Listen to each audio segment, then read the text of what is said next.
How important do you think weight is in running? Well, it's everything.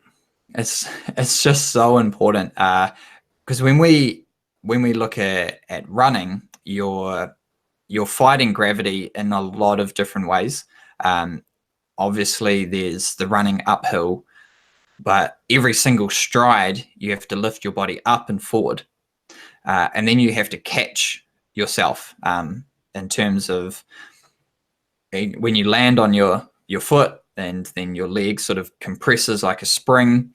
That's an eccentric, called that eccentric loading. It's like a lengthening of the muscle, and that the more excess body fat you have, the more work you have to do just to keep yourself from falling over.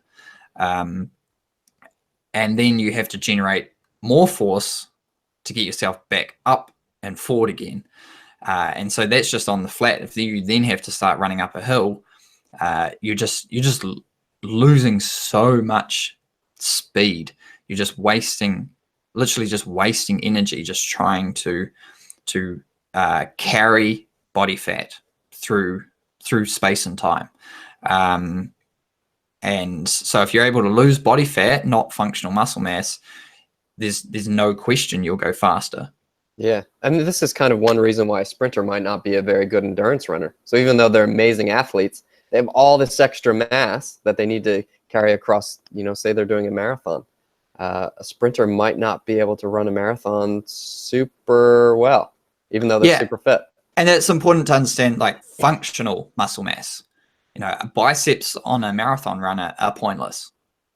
Up to a very slight degree. You got to, unless they're going to the beach, lift your drink bottle. So that's just, it's not a functional muscle mass. So that's where you see these East Africans and any super top end runner almost paper thin, because they're just trying to get rid of anything that's not helpful.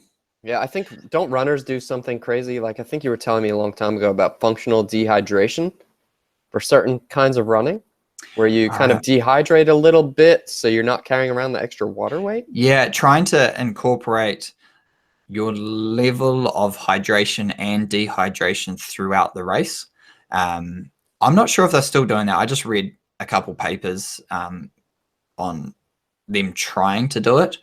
So you could try and figure out, rather than just drinking as much as possible, having a bunch of electrolytes in the days leading up to the event, trying to store fluid as such, and starting potentially 2 kgs heavier, which is just fluid, like it's non-functional. So that is going to slow you down.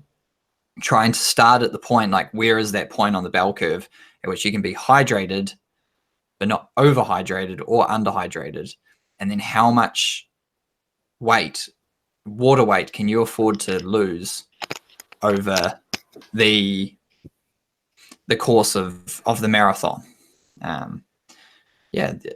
So they have tried to do that. That's how important it is to those top guys. That speaks to the importance of it, which is crazy.